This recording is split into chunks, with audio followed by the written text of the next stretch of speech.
जी doctor साहब क्या कहेंगे आप? अस्सलाम वालेकुम भाईजान, बहुत शुक्रिया। तारुफ करवाइए अपना। डॉक्टर उस्मान गुजर, मैं सदर YDA गंगाराम हॉस्पिटल।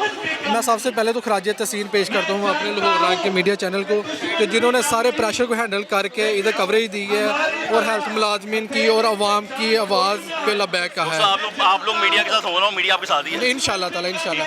अच्छा भाईजान, बाकी सारे माशाल्लाह बातें कर रहे हैं, मैं ना 2-3 चीज़ें मेन जो आपको बताऊँगा। तो रियासत की जो बेसिक जिम्मेदारी है ना वो क्या है, सेहत, फ्री तलीम और सिक्योरिटी। और जो हमारी रियासत है, जो हमारी हुकूमत है, वो तीनों में फुलाब हो चुकी है।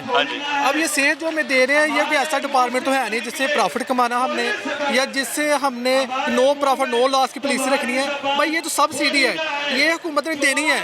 इनके पास पैसा है नहीं है, बाकी डिपार्टमेंट बंद कर दें। ये 3 डिपार्टमेंट नहीं बंद हो सकते। अगर ये 3 डिपार्टमेंट बंद होते हैं तो समझ रहे हैं कि हुकूमत अपनी रियासती फ़र्ज से भाग रही है। तो फिर उसे हुकूमत को क्या चाहिए, हुकूमत को मुस्तफ़ी हो जाना चाहिए। तो मैं आपके इस प्लेटफॉर्म से ये मुतालबा करता हूँ कि अगर हुकूमत ये अपने 3 फ़राइज़ अदा नहीं कर सकती या उनसे नहीं हो रहे, उन्हें मुस्तफ़ी हो जाना चाहिए। मैं मुतालबा करता हूँ, मैं चीफ जस्टिस पाकिस्तान साहब से ये सारे सिनेरियो का, जिसमें गरीब अवाम, कुछ खा वो रेहड़ी वाला है, खा वो कोई दुकानदार है, रक्षा चलाने वाला है, वो कोई पुलिस अफसर है, पुलिस मुलाजम है, हेल्थ का मुलाजम है, सबके हकूक़ सल्ब हो रहे हैं। ये सिर्फ हेल्थ मुलाजमिन के हकूक़ सल्ब नहीं हो रहे, बेसिक जो फ्री राइट है हेल्थ जो सेहत का वो जा रहा है। ये सिर्फ हेल्थ मुलाजमिन का इशू नहीं है। तो मैं चीफ जस्टिस साहब से ये मुतालबा करता हूँ, रिक्वेस्ट करता हूँ, अपील करता हूँ कि वो इस चीज़ का सो मोटो एक्शन लें। वो हुकूमत को कटहरे में खड़ा करें कि भाई वो क्यों अपनी इस बेसिक जो उनका फ़र्ज़ है उसे क्यों भाग रहे हैं। सो मोटो एक्शन नहीं ले सकते, आपको नहीं पता 26वीं आईनी तरमीम आ चुकी है भाईजान, अब कहां से होगा डॉक्टर साहब? ना तो यही गवर्नमेंट लेके आने वाली है, तो फिर ये डिक्टेटरशिप है, ये जमहूरी निज़ाम तो नहीं रहेगा। पहले हेल्थ निज़ाम क्यों फरसूदा हो गया, क्योंकि ये वन वे फैसले करते थे जो वहाँ के स्टेक होल्डर थे। स्टेक होल्डर कौन है हेल्थ का? या हेल्थ मुलाजमीन है जो उधर बेसिक काम कर रहे हैं, डिस्पेंसर, नर्सें, डॉक्टर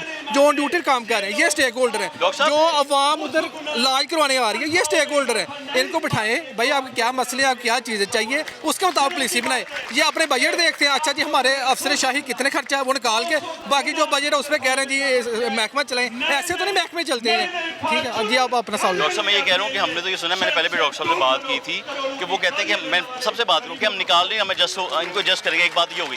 दूसरी बात, अगर फर्स्ट करें प्राइवेटाइज हो जाता है उसमें नुकसान क्या है और उनका फ़ायदा क्या है? अच्छा चोर साहब, पहली बात, इतनी महंगाई ज़्यादा है, लाखों मुलाजमीन, ठीक है, इनको तो चाहिए इनकी तनख्वाहें डबल ट्रिपल करते हैं। ये जितनी महंगाई चल रही है, इन्होंने तो उन्हें बेरोज़गार कर दिया। अब ठेकेदारी निज़ाम अब देख लें, आपके रोड ठेकेदारी से बनते हैं, किधर है उनका कोई पूछने वाला नहीं है। टूल टैक्स, टूल प्लाजे आपके ठेकेदारी से चल रहे हैं, किधर उनका टैक्स जा रहा है? आज तक मैं बता दें कि ये टैक्स जो है ना रोड के ऊपर लगा है, हमेशा नए फंड से वो रोड रिपेयर होता है, नए फंड से वो बनता है। अब हॉस्पिटल में लोगों के जो मुलाजमीन का उनके बेसिक राइट, उनके एक सेंस ऑफ सिक्योरिटी ख़त्म हो जाएगी। वो अगर जो उनका बॉस है, जो ठेकेदार है, उसके ख्वाहिशात के मुताबिक काम नहीं करेंगे, उनके मुताबिक वो अपने फैसले ड्यूटियाँ नहीं करेंगे, तो फ़र्क है। कि सारी फेवर किसी ठेकेदार को दी जा रही है, उनको जा रही है। अब जो गरीब अवाम है, वो ठेकेदार ने तो प्रॉफिट कमाना ना, वो क्यों है आगे से अवाम के लिए नहीं कर रहा है, वो तो प्रॉफिट के लिए आ रहा है ना। या तो वो कहे ना कि मैंने सिर्फ चैरिटी करने के लिए मैं आ रहा हूँ, तो चैरिटी करे आए ठेकेदार हमारे साथ बैठे, कितना फंड लगाया, हम बता दें इधर तो डोनेशन चाहिए लगाते हैं आगे, वो तो पैसे कमाने आ रहा है ना। तो पैसे कहाँ से कमाने हैं उसने? पैसे मरीजों को, पैसे मुलाजमिन को ब्लैकमेल कर। आप कब तक प्रोटेस्ट करेंगे? प्रोटेस्ट मैं ये बात बताता हूँ, ये YDA का, ये GHA का, हेल्थ निज़ाम का सबसे बड़ा तरीके प्रोटेस्ट हो रहा है। और ये अभी स्टार्ट हुआ है, अभी अभी हमने कुछ भी नहीं किया। 1-2 सर्विस विड्रॉ हुई हैं, अभी बाकी सारे हॉस्पिटल चल रहे हैं, सारे हमारे जो आधे लोग आए हैं और ये अपने ज़िलों के लीडर आए हैं। अभी आम जो मुलाजिम है वो नहीं इधर पहुँचे अभी। वो अपने अपने इलाकों में गरीब आवाम का इलाज कर रहे हैं।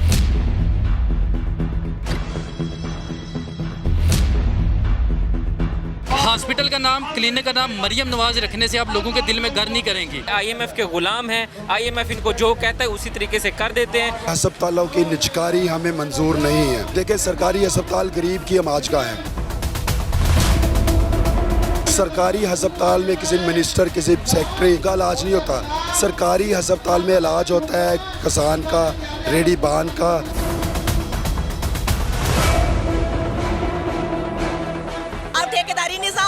अब वो ठेकेदारों को दे रहे हैं। क्या हम अंधे हो गए हैं? क्या हमारी सर्विसेज खत्म हो गई है? क्या हम बहरे हो गए, या हम लूले लंगड़े हो गए कि हम सर्विसेज नहीं दे सकते? अगर डॉक्टर देख नहीं रहा, अगर मिडवाइफ काम नहीं कर रही, पोलियो के कतरे सेक्रेटरी साहब पिलाते हैं, पोलियो के कतरे वजीर आला बनाते हैं, जो टीके दवाइयाँ RSC THQ DHQ में जा रही हैं, उनकी खरीदो फरोख्त लाहौर के दफातर में होती है, ठेके बोलियाँ लगती हैं। अगर हुकूमत ये अपने तीनों फ़राइज़ अदा नहीं कर सकती या उनसे नहीं हो रहे, उन्हें मुस्तफ़ी हो जाना चाहिए। जो बाजार में 100 रुपए का टीका है वो इंटरनेशनल ब्रांड है, जो आप टीका वो पार्टी और लहारी का। फिर कहते हैं कि टीका लगने से जान चलेगी, क्यों जाती है? आपने कभी पूछा? लगाने वाले का कसूर नहीं होता, बनाने वाले का कसूर है। अपने सारे बहन भाइयों के लिए, अपने हेल्थ वर्कर्स के लिए, कि जो गवर्नमेंट आउटसोर्स करने जा रही है BHU को, RHC को, पहले भी इन्होंने काफ़ी सारे मुलाजमिन को बेरोज़गार कर दिया है। और हमारे मौसूफ जो वज़ीर साहब हैं वो उधर असम्बली के अंदर जो पाकीज़ा जगह है, जो मुक़द्दस जगह है, जहाँ पे अवाम के वोट लेकर वो वहाँ पे आते हैं, वहाँ पे खड़े होकर वो झूठ बोलते हैं और वहाँ पे वो कहते हैं कि हम लोग आप लोगों को बेरोज़गार नहीं कर रहे, हम इसकी निजकारी नहीं कर रहे। हालांकि आउटसोर्सिंग जो हो रही है, ठेकेदारी पे जो दिया जा रहा है, क्या जो ठेके पे हॉस्पिटल दिए जा रहे हैं उन्होंने उन मुलाजमिन को नहीं निकाला? अगर नहीं निकाला तो फिर आप साबित करें। निकाल दिया। अगर ये लोग वो बिल्कुल निकाला गया। ये जो इतनी अवाम यहाँ पे आके इतनी जम्मे गफीर की सूरत में बैठी है, ये क्यों बैठी है? क्या ये पागल हैं कि अगर इन्हें नौकरी से नहीं निकाला गया, ये अपने छोटे छोटे बच्चों को इतनी गर्मी में, इतनी धूप में, उन बच्चों को यहाँ पे लेके आए जो अभी दूध पीते हैं?